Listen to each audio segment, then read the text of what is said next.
Welcome, everyone. This is what month is this? April. April, Province 4, Province 5 monthly gathering. And we invite you to bring yourself to this space and to this hour, and let's seek the face of God together. The Lord be with you. And also with you. Mysterious God, whose imagination and desire embrace all, we seek to discern you in the interplay of forces, in the order and chaos of the universe, and in the complexities of every living system. Give us grace to honor your goodness in what we know and what we don't know, in the world's harmonies and turbulence, and in its promise and change. For you are in, through, and beyond all that is, one God made known to us in Jesus Christ, through the Holy Spirit, our inspiration and guide. Amen. Amen. All right. Well, welcome, everyone. We have for our conversation leader today, Lella Lowe. She is a longtime climate justice champion, quite clearly, for anyone who knows her at all, involved for many years in creation care programming at her church and her diocese down there by the Gulf. She has obtained climate justice certifications from the EPA, Climate Reality, and Blessed Tomorrow, and is a member of the Mobile Environmental Justice Action Coalition and Gulf Coast Creation Care. Believing that caring for creation is foundational Christian calling, thank you for that, she became licensed to preach in 2024. I didn't know that. How much? I'll tell you on purpose. Yeah. She wasn't hearing sermons on care creation from the pulpit. Oh, really? We think that's probably right. Lella has been rattling creation justice cages at the Episcopal Church of the Redeemer in Mobile, Alabama for nearly 40 years. So we are glad that you are here for this hour, and we turn it over to you. Okay. May I interrupt quickly? I'm sorry. I apologize. Jerry, are you recording to the cloud? I am. Thank you. That's all I need to know. Thank you. Continue. Okay. Let me get this called up and get it to run. Everybody good? Can see that? Okay, so my topic is exploring a Christian response to climate-linked mobility. And a lot of things call it climate migration, and I'll refer to it that way, but actually it is mobility that is linked to issues caused by climate. So there are some people who are very specific about that kind of thing out there, and that's why I'm using that phrase. The impacts of climate change, I think this particular group is intimately familiar with, but we have sea level rise, which I pay particular attention to down here right on the Gulf Coast. Also, the number of extreme heat days are on the rise. Storms are stronger, droughts are more intense, and wildfires are more numerous and more intense than ever. And what that results in is social instability. And we're going to talk about that and other things. But first, when we think about climate migration, typically this kind of a scene pops up. This is a group of folks coming from the dry corridor in Central America, crossing through Mexico, trying to get to the US. And none of them are doing what any of us would not do, and that is if you cannot feed your children or you cannot find them fresh water to drink, you too would pick up your children and go to where you could feed them. So that's essentially what they're doing. However, this has been politicized to push a narrative that migrants steal jobs from US citizens, they commit more crimes, and they're a burden on the welfare system. And they use this to stoke fear about immigration. So we know the reality is that migrants pay taxes. Migrants don't get welfare benefits. They are doing jobs that most US citizens simply will not do. And they come to the US and they stimulate our economy because they are spending money here and they are paying taxes. Now, I am I am just mentioning that because that's part of the narrative. What I'm concerned about is the narrative that we are telling ourselves, and that is part of the narrative. But my focus today is on internal migration because most climate-linked mobility happens within a country. Most people do not choose to pick up families and march for hundreds of miles. They want to just move 30 miles up the road to escape the hurricane that's coming in. When I evacuate, I go to Hattiesburg, Mississippi, which is about an hour up the road. So it's not like people are deliberately doing that unless it's an extreme crisis. This is just talking about the number, the internal displacement in the US. This chart is a little bit old, but it's the one I could find. But the number, if you look back 10, the last number I saw was in 23, looking back 10 years, over 9 million people had been internally displaced. And that is most often temporary. They are running from a wildfire or running from a strong storm. And then 2024 blew all that out of the water when we had 11 million displaced in 1 year because there was so much uh, extreme weather going on that year. Uh, let's see. But the chart that did it for me, what started me thinking about this sort of thing, is this one right here. I saw Avery Davis Lamb with Creation Justice Ministries had used this in a presentation. What I find striking, and this chart deals only with sea level rise. It does not deal with heat. It does not deal with wildfires, none of that. It is strictly sea level rise.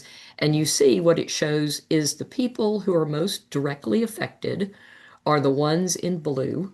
Um, Part of this, they can actually tell issues from sea level rise very clearly because they've got it mapped out, they being those people that do that kind of work, um, almost neighborhood by neighborhood, who's going to be inundated eventually.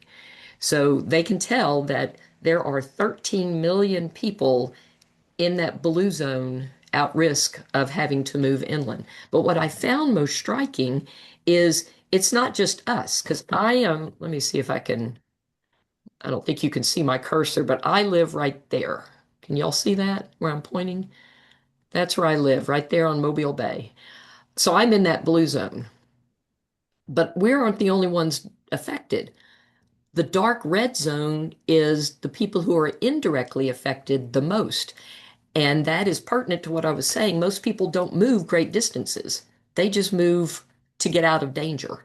So the people right above the directly affected, when people left Katrina, when people fled the New Orleans area for Katrina, they just went up the road a little bit, right? And then they came back. But ultimately, all of these areas, all you Prov 5 people are going to take some of the hit eventually. This map, I believe, is showing through 2100. So this is the end of the century, what we're looking at. But we need to the if you look, I was saying it's 13 million in that area right there. But if you look at all of the calamities together, this is the compounding calamities, that could be up to 162 million people. And there is a link to this to drop in the chat, Jerry. Um, there are 162 million represents over half of our population that could ultimately be affected by climate change and having to move out of their zones. This is I'm asking Jerry to drop that link because it's really interesting. They have worked it down to the county level of what the risk is because it's not just heat, but it's that wet bulb number which combines humidity into the effect. And then if you look at farm crop yields, which is related to drought and sea level rise and large fires, and combine all that into the economic damage that results, what they did is rank the counties that are most at risk. And poor old Beaufort County, South Carolina tops the list. I don't know. You can sort it based on heat and wet bulb and so on. It's kind of a cool tool. What's important to me is that about 2/3 of the way down that list, Jackson County, Mississippi, is the county adjacent to Mobile County. So we're right in there with the folks who are at most risk. But I want to talk about that map showing that we are expecting internal migration. People here are not going to move for the most part out of the country. Um, the point is people are going to move in ever increasing numbers. And I wanted to just briefly touch on people move all the time. They move for family. They move to take care of elderly relatives. They move back home so people can help them raise children. They move for jobs. They move to get more affordable housing. And they move for favorable weather, which is a big one. If you live up in the cold north, I think several of you will agree with me that it's quite attractive to think about moving down to Florida to be in the warm weather. So what's funny is, okay, but I'm going to go back real quick to this one. Okay, so look again at this map and you see the blue areas and the dark red areas. Now look at this. This is the recent migration trends. People are still, the red areas is where people are moving to. People are still moving into the danger areas. Can y'all, I'm assuming y'all can all see that. If you can't, sing out. Why? Why are people still going into those high risk areas? I mean, they originally started doing it because they wanted to move where it's warm in Florida. These economies tend to be booming and uh, they'll move down there for jobs. Certainly, the housing is more affordable. But it kind of begs the question if we are hearing that 13 million people are going to have to leave this area, that it's going to be inundated, why are they still moving there? So, turns out that these areas are still so appealing primarily because of policies that have been put in place by our federal and state government. Among those is something called the FAIR Plan, which is the fair access to insurance requirement. That used to be insurers of last resort, where if you were extremely poor or really lived in a rough area, you could still get insurance because insurance companies weren't going to cover you. But now it has begun, insurers in Florida in particular are moving in and saying, we're not going to insure anybody anymore. Just they're moving out of the state in droves. So everybody's turning to these state insurers. Now they continue to insure because if they don't, the people will leave the state. It people start leaving if they can't get insurance. If you go in to buy a house and they say, sorry, you're in too dangerous a zone, we're not going to insure you, you don't move down there. So they have covered that over with these FAIR plans. Also, outdated flood maps. There are groups that update the flood maps primarily tied to insurance. They remain outdated because people put up such a fuss when they try to update them because they say, I don't want to be shown in a flood area because nobody will buy my house or I can't get insurance. So they just don't update the flood maps. And then in other parts of the country, the irrigation systems we put in place where we have dammed rivers and we have created canal systems to basically turn deserts into where we raise the majority of our crops. And then the Farm Bill turns around and provides insurance where if those crops fail, they're covered. And there are farmers who say, oh, but I want to try growing something that's less water intensive. Those crops aren't covered. So federally and statewide, they have the net effect is a misrepresentation of the true cost to the public. So people continue to move into these dangerous areas. One kind of interesting thing is Zillow, which is the big, I guess it is the biggest residential real estate listing site. About a year ago, they started listing along with their schools and walkability indexes, they started listing climate risk on their Zillow accounts when you looked it up. There was such a hue and cry because it turned out people were not buying houses that had high climate risks that they took them off. At the end of last year, they decided to pull them off the Zillow listings. They still provide a link so that you can go and look, but I'm here to tell you most people don't click links. So they just removed it. So there is a concerted effort. Now, ultimately, these policies are going to end up where these states go bankrupt. There is clearly a backlog of migration that has been kind of tamped down with these policies. But at some point, a bank is going to say, a local bank is going to say, I'm sorry, I will not lend to you to buy that house. They are going to, the insurance companies, the banks, they're eventually going to stop it. And at that point, more people will start migrating, or more people will stop migrating down into these risky areas. But anyway, for political expediency, they have held this to where the risk has been made cheap.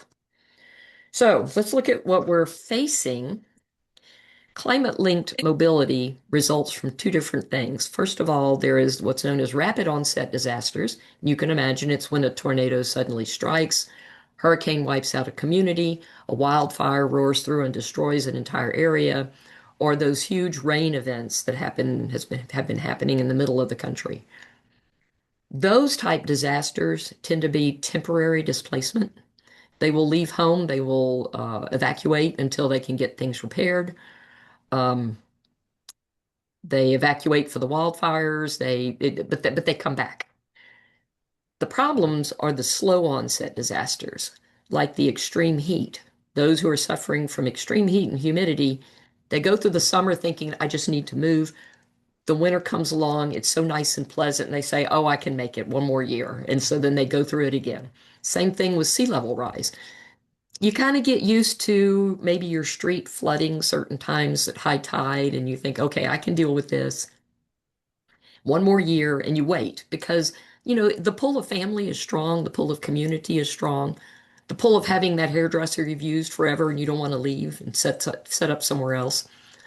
But, it's going to get you the drought, the repetitive wildfire evacuations, the fact that even if you haven't been burned out, you have a lot of the folks in California, from what I'm reading, uh, somebody else on this can probably speak to that, but they keep go bags in the car so that when they know there's an evacuation coming, they load the kids up, the animals up, and they take off.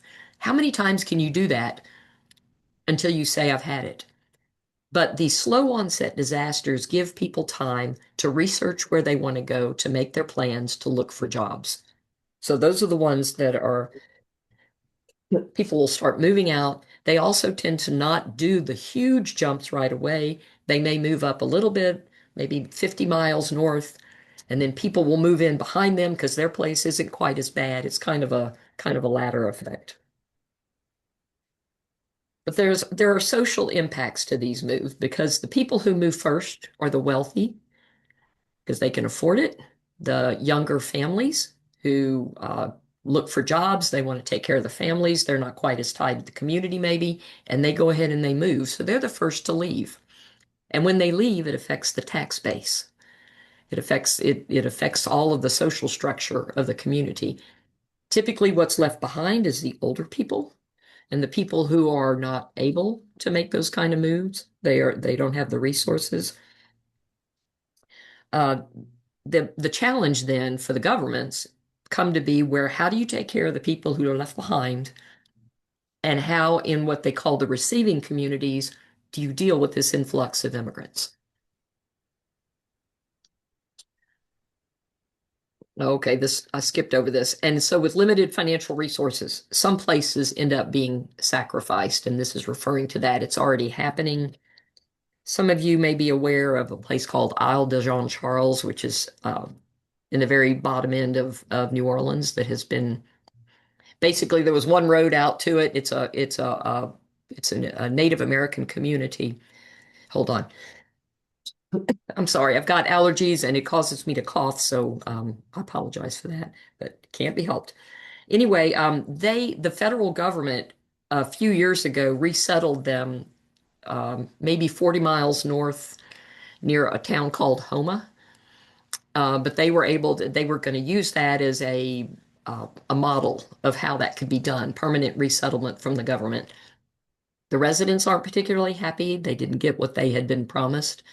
Um, but it can happen. It's happened in Alaska where the permafrost was thawing and the coastal areas were going to be flooded. Hold on.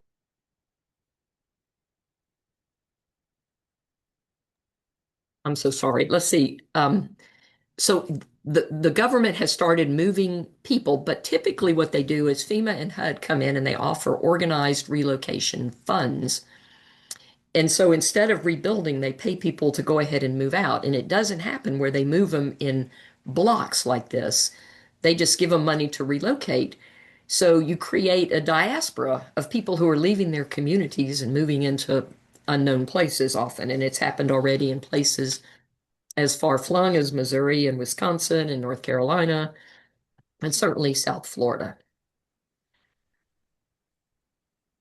Hold on. Okay, I can't advance this. Y'all, it's not letting me advance the screen. Hold on.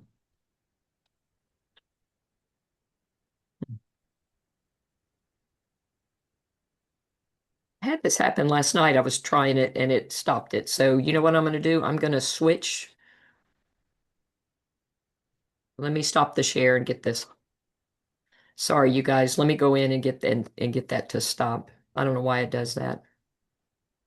So those ones that were on that one slide, was all of that, were all those coastal?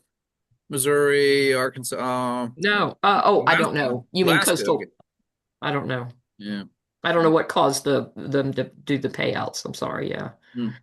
All right. Let me try this again. I'm just going to show it from the basic program.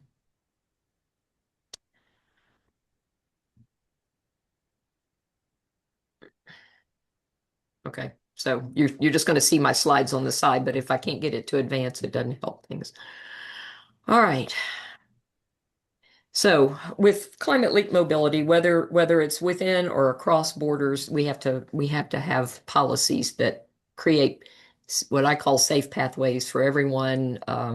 But also we need to ask ourselves as, to me, faith communities, not only just the community itself, but faith communities, how are we going to welcome people who are displaced from the climate crisis? And how do we help people who are being displaced as a sending community?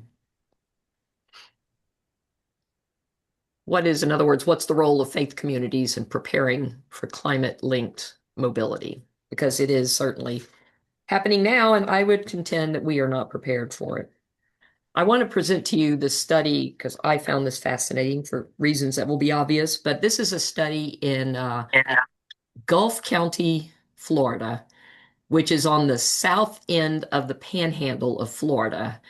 This is a guy who's done a lot of research on this, and it's a book I read for this presentation, and he's saying that by mid-century, even under what they call a moderate warming scenario, not the high-end stuff, but the moderate warming, Gulf County could see climate-related costs amounting to 59% of its economy. 59% of what that community spends will be on climate-related problems.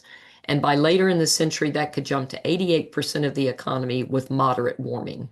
So economically speaking, Gulf County will likely one day be uninhabitable. And the reason I found that compelling is that Gulf County is in my diocese. The county itself has about 16,000 people. There are two towns, Port St. Joe and the town of Weewahitchka, which is 2,100 people.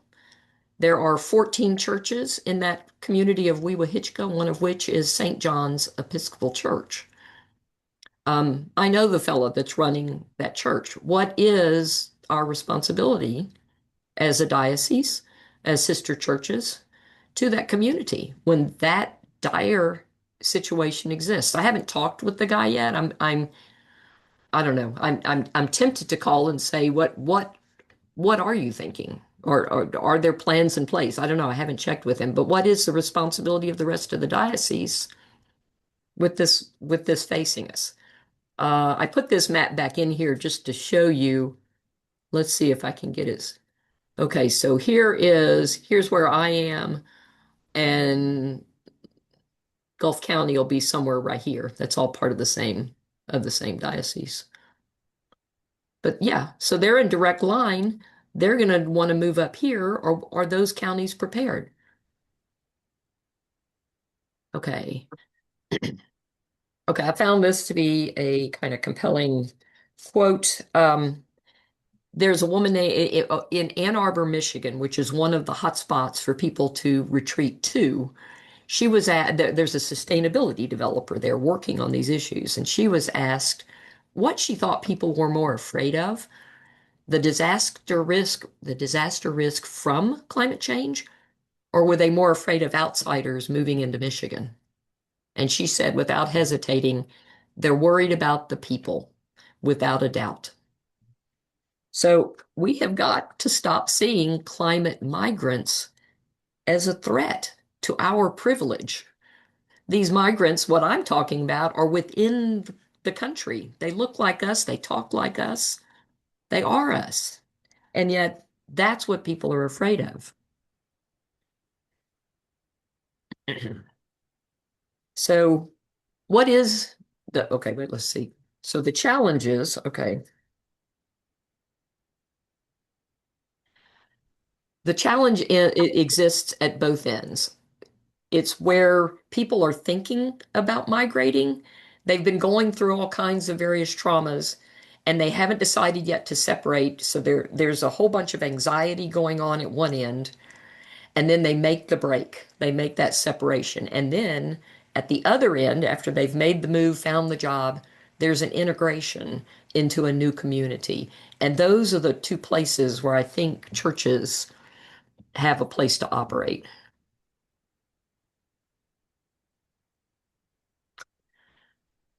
I went and looked because I was interested in knowing what they were saying. You know what? I skipped something. Hold on, y'all. I'm sorry. This is so. Okay, so I was interested in if people are afraid of migrants coming in, what is the narrative that we need to be developing now that might get people to see instead of a threat from outsiders coming in, to see outsiders as an opportunity for the community? Because people coming in can drive economic growth. There's an interesting thing that migrants are more likely to be self-employed and start their own businesses in comparison to somebody who's lived there forever. Climate migration can culturally enrich a receiving community. And then I refer you, and Jerry, there was another link to this, the Green Cincinnati Plan. They have decided they would like to be a climate haven, and they have developed a plan for doing that. And that includes stuff beyond what we as churches can do. And that's starting to look at their infrastructure, uh, their transit systems, their schools, to be prepared because they're in a position near fresh water. They're expecting the entire Great Lakes region to be where the climate migration is moving. Because did y'all know, and y'all probably know this, those of you who live up there, that the Great Lakes hold 20% of the global fresh water? Yeah. Okay. So that's where people are going to start moving. So I thought it was interesting that Cincinnati is working on a plan. They realize that they have actually the population of Cincinnati, I don't know what it's doing right this minute, but it had been dropping. And so they're saying, let's welcome people. Let's bring people in. We've got extra housing and let's be prepared. So that's a narrative that we could use. Okay, where am I here? Okay, I did this one. I'm afraid I skipped that. That's it. All right. So I thought, okay, where is the Episcopal Church on this? And I looked, and the website, when I Google Episcopal Church and climate migration, was last updated in 2021. And it's asked the problem, how can I love my neighbor? I think that's a good question. But the suggestions that they offer to do that are to pass a federal infrastructure bill to improve resilience and readiness, promote international development programs and funding mechanisms. Okay, we did that. This is 21, remember, and that was tried and it has been overturned now. We're going the opposite direction. And then enact general convention resolutions that encourage humanitarian assistance and prevention of disasters. I'm sorry, but that statement does nothing for me. It's kind of like, what is that even? Okay, okay. It's just, it's not enough. So I thought that was interesting. That's where that stood from the Office of Government Relations. And then I looked, and there is in 24 at General Convention, there was a resolution that came out of California called Migration with Dignity. And they basically did a biblically based thing. Hold on a minute. I didn't put the resolution itself. I just put the Bible quotes they referenced, but it said, with the grave and serious mistreatment of ethnic minorities, migrants, and refugees on the rise, they want to declare a support of migration with dignity for all refugees, asylum seekers, and so on, and resolve that uh, the OGR promote migration with dignity and advocate for the enforcement of existing laws and blah, blah, blah. Well, anyway, the result of this resolution, and y'all tell me because I don't really know, but it says final status took no further action. Does that mean what I think it means? Yeah, it's Episcopal speak for we heard all this, we didn't turn it down, but we didn't do anything either. Yeah, that's what I thought. Okay, well, so that's not terribly impressive either, y'all. So in cruising around, I see signs like this. In fact, this is a picture of a sign in my own church's yard. And, they have several of them, and I expect that you all have these around in your areas as well. But what does that look like? What does it look? It's one thing to put up a nice, colorful, eye-catching sign on your street corner, but it's another thing to figure out what you want to do about it. So I leave you with how can faith communities respond to the climate-linked mobility crisis? I have no answers, is how I'm going to end this, but I threw out different things that maybe we could start with scripture-based discernment teams, maybe that to start the conversation, put in have your hospitality and your care teams talk about needing to be prepared to deal with, on one end, the anxiety, grief, and despair of having to leave, and on the other end, dealing with that stress of receiving all those people. What does hospitality really look like? How do we get past that? No, I'm afraid of the outsider. I don't want them in. How do we change that to a conversation about opportunity? And then the usual, the food and shelter teams to help people, and then learn more and advocate for change and get rid of all of those subsidies that are causing people to still move into these communities. It's a whole political thing. I know that. But churches can advocate, they can learn and advocate for more. So anyway, that's what I got, y'all. I think that's it. Yeah. That was amazing. That is amazing. Very good. Thank you, Lella, for bringing all of this to us. Yeah, and I'm sorry that didn't N- continue the way it should, but okay. No, let's have some conversation about this. I did want to say something about the sign. I think there's a lot of those signs going up in front of churches now. And I think um when I know that when our church put this up, it wasn't so much for based for climate change. It was more to let people with the LGBTQ, oh my God, I know how to say this, LGBTQ plus community, people of uh, um, black, brown skin people, we're saying that we're welcoming. That's kind of what those signs meant. Had nothing to do with how we were going to treat the migrant. That was never a thought. I guarantee it was never a thought when we put our church specifically put that out there. That was just to say, hey, we want you to come in, because yeah, I remember the conversation had nothing to do with what you're talking about. So you're exactly right. That is something we do need to talk about. Where, what is it that when people are putting those flags out there, what is it and who is it are they hoping to attract or bring in or assist? And I know that a lot of people, when we think of our neighbor, we think of people not in our state or even in our country. So there's that too. Yeah. That's my stuff. That's what I'm saying.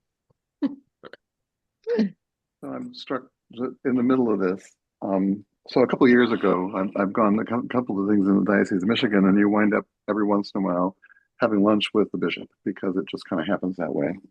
So Bonnie Perry, who's a bishop of the Diocese of Michigan, is interesting in that she's kind of been around various political fights in the Episcopal Church through her career, and she's got a perspective on that, where she regularly speaks at our diocesan convention about Robert's Rules of Order, or as she says, a gentler version, Bob's Rules, because that's the way you make change.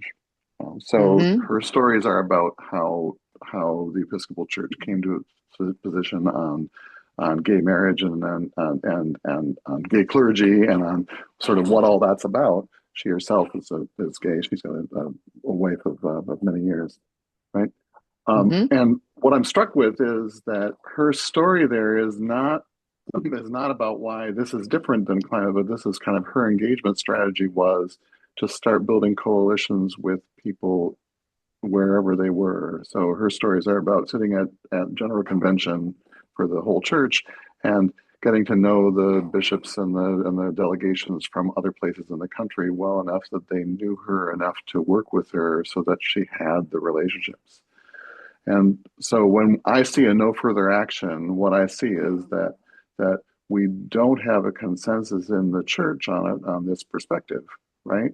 We don't. So and that's different from saying that nobody wants to do anything. What it's saying is when it comes to all of the rules for getting the church mobilized, there's actually a lot of them, and there's some pretty deep politics, and we haven't done our political homework, which is what Bonnie would say to me if I presented this set of slides to her. You haven't done your political homework. You don't know who your allies are. You're not working with them, right? Now that's she's pretty challenging to be around, but I want to say, so that seems to be the message here. If you want, for the last few slides, if we want the church to take a more structured, more directed stance for climate justice that's rooted in something that's human, which is where are the migrants and how do we deal with the disadvantaged, then we actually have to articulate the message you're bringing. So this is where I'm coming to, Layla, is your message is really good, and it is not generally being heard, and we're not using it to build allies. Now, maybe if I go to the bishops in Florida, I'm not going to have allies this year. But what Bonnie would say to me is, you make allegiance, you ally with them anyway, and you wait. And 10 years from now, everything will have changed. Yeah. Yeah. So if we want it to be different now in the Episcopal Church as an organization, we have to have been busy for the last 10 years. Well, we have been busy for the last 10 years, but there's a sense in which we haven't taken it into the real public. And that's where Jeanette's coming from, that, all those signs, they come out of a shift in the Episcopal Church that says, yeah, we need to change the theology here, and we need to change our position here, and we need to think that this is really where we're coming from. And we can take that into that arena, and we can put the rainbow signs up, and it says all these things we're supposed to be able to reach across the various differences to say, we haven't done that work for this. But you've got here a structured argument about why this is important that humanizes it. And so I think I'm seeing some hope here that here's a direction we could take it. No, it's not. So when you were talking, David, I was thinking about the class that I just took on how to become an inclusive church. And again, we did not, I took the class. It was offered through the diocese, or through the province, which is going to be offered again May 9th, I believe. And it's more on the LGBTQ community and how to be inclusive. It has nothing, but you're right. We need to be inclusive of the migrants as well. So how do we, I'm sitting here thinking maybe I should have a conversation with somebody, with one of the presenters that I know on that, and maybe see what they have to say. But how do we move that? Does anybody have an idea? The conversation. How do we move that conversation? Like I said, I just did a class with how to become an inclusive church. Well, we are, not only did we talk about the LGBTQ community, but we also talked about African Americans, Indigenous people, and such. But we did not talk about migrant people. We did not talk about anybody. We did not talk about people moving from North Carolina to Michigan, or to Minnesota, or from Uganda to California. We didn't talk about anybody like that. So how would we I don't know. I'm kind of like word vomiting here because I'm trying to think about um trying to get it wrapped around my head as well, how we could ask the question, or what questions need to be asked of people who are doing these workshops and such, or are they just for that specific topic? But everybody should be included. I have something to ask. Please. So is everybody feeling comfortable and on board with the fact that we white privileged people are the problem, and that reversing white privilege is what is a possible topic for communities? And so, like with my little micro miniature church, which is in terrible, terrible, terrible turmoil, which is a lovely thing, actually, because changes are hard and it's a very difficult time. And so I guess what I'm trying to say is, what about, we have a little rectory that needs a lot of work, about $250,000 worth. It was the first building in our town. And so if it were to be a place where we serve the community with the topics that are the hard to discuss topics, where we could have little forums and charge $10 a head so that we could try to earn, the money to restore our little building, and the church becomes the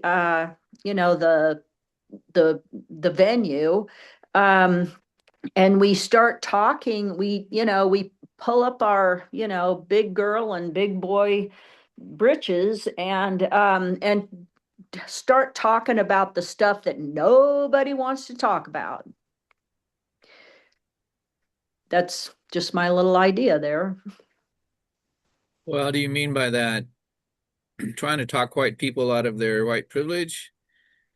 Because that's Boy, about like trying to talk us out of our big cars. yeah, And Jerry, I don't have any ideas, but my faith is all I have. And so I know that God's going to fix it somehow. why? Why would you assume God's going to fix it somehow? I wouldn't assume that.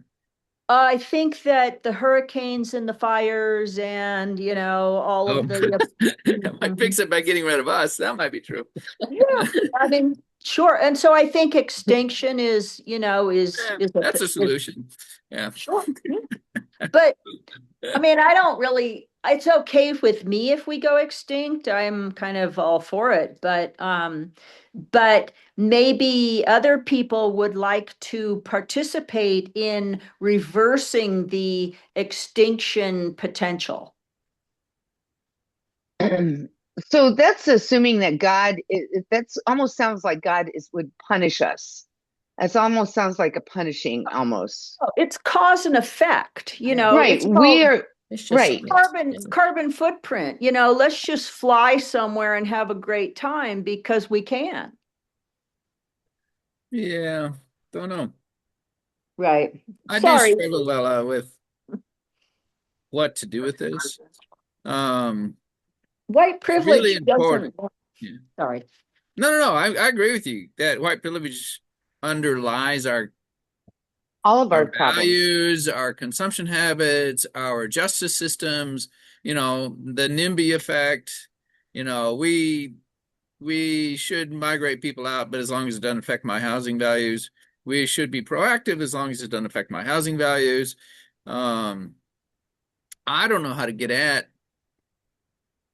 that, right? So I guess one of the questions, Noah, for me is, is inclusivity actually, or what do we call it? Welcome is actually the right lever. It's an important lever, right? But actually, inclusion is not the problem here. Our consumption is the problem here. I mean, our bigotry is a problem. Yeah, but yeah, so I don't know. I do think it's easier to talk us folks of privilege into something than it is out of something. In other words, a vision will go further than a, wagging finger, than shame. Let's put it that way. So vision is better than shame. It's harder than fear. Fear is a great one to use to try to get short-term motivation, but vision and hope is really hard to organize. That's why that's why I ask for the churches to start holding, community forums for the community to come together and talk about the stuff that nobody wants to talk about. I think the churches are willing to do those things as long as they themselves don't have to do it. Yeah, right.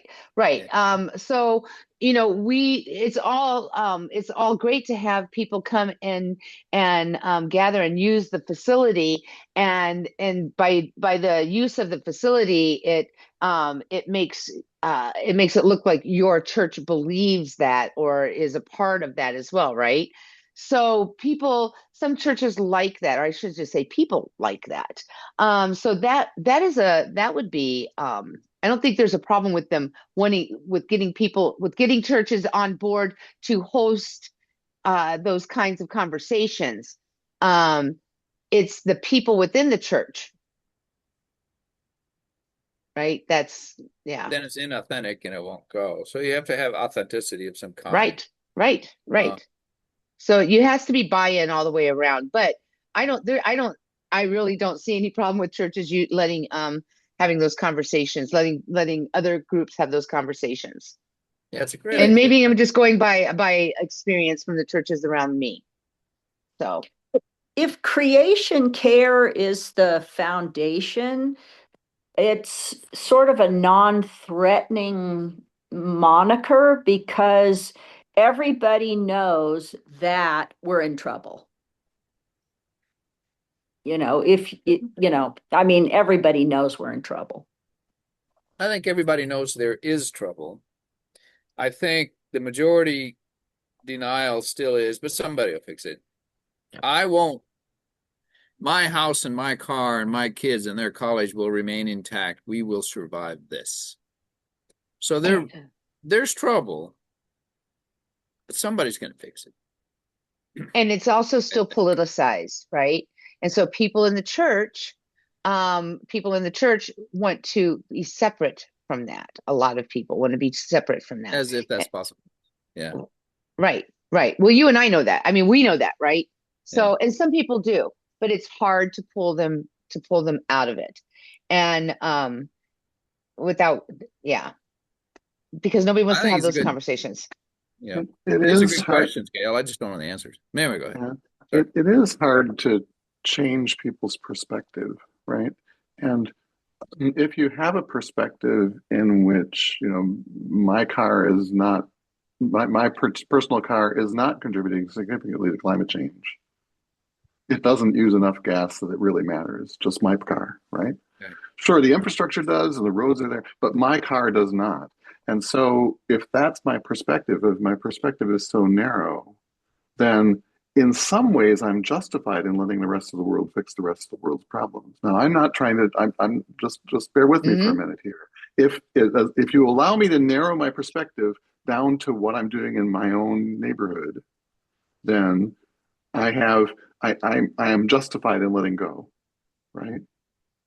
So what I was thinking about was, here's something that humanizes the problem, but still keeps it at a large scale. And so it gives us an avenue to change people's perspectives on the problem. which Yeah. is ultimately what you have to do if you want people to change the way they understand, is to change where they're looking from. So we can talk theologically and say, well, who is my neighbor? But the implication of that in terms of how to change people's hearts and minds is actually that you need to build up to the point where their perspective changes, where they start encountering the migrants in a way where that matters to them, right? As long as I live in suburban Ann Arbor, which I do, as long as I'm comfortable driving into Ann Arbor because that's the best alternative I've got, right? Which still happens for me. As long as that's my perspective, right? I can't get to what we're talking about here. But if you can get me to understand this as a problem that I see around me, but I haven't connected the dots, but you're helping me connect the dots. I can start seeing it. Then I can start to see that some structural changes are necessary, and now I need some help understanding what structural changes to advocate for. That's a different position, right? But it comes from that shift in perspective. So I'm looking at this as, here's an avenue that humanizes the large problem. Yeah, It's until no we have longer faces. about That's the name of a book or something, right? the nature of carbon dioxide buildup in the atmosphere. I don't understand that, really, and I don't. I've got a lot of scientific background. I don't understand the levels of carbon dioxide. I don't know where it's really coming from. I'm amazed that we don't have an ozone depletion problem anymore, because I thought that was really going to do it. I'm convinced that I don't understand the fundamentals of it, but I do understand that I'm seeing these changes. Yeah. I've lived through hurricanes. I lived in New Jersey. I moved because of hurricanes, actually. So in some sense, I'm a climate migrant. I have a lot of white privilege, so I could do that, but I did it once, right? So if you can call that meaning to me so that I start to understand that and start to understand how that's affecting other people around me, then now you might have my attention. Yeah, and I think that's right about the migrants too. You know, the saying is we will not care about something until it has a face. And Right. so until we have faces, and so that would actually put a face on something that would cause us to turn around and look around and see other faces. Like you said, it will begin to lead us. So I agree with that completely. I think that's right. Anyway, we're at the top of the hour, folks. So thank you, Lella, for a fine conversation. Yes, that was great. Thank you for your contributions. I don't know we'll resolve it here, but I think just the talking about it, Gail, is a critical piece, having people willing to talk about the crisis. Yeah. I think Yeah. so too. Yep. Yes. So thank you, everyone. Next month, we have our own Steve Mulder. We'll be here for both our Positive 5 Creation Care Network on Monday, our 1 hour, but he will also be the speaker for the deep dive. So he'll have a little bit more conversation. If you come to this conversation and have more to say, then you can go on to the deep dive and continue the conversation. Very Yeah, he'll exciting. solve everything. Won't you, He Steve? You'll does. solve everything, right? But we just gotta wait for Yeah. I'll So do my that's best. yeah, that. great. So All this was a right. great conversation. Thank you again, everyone. And David, you and I can use this link to have our Okay. continue our conversation. Okay. But thank you, everyone.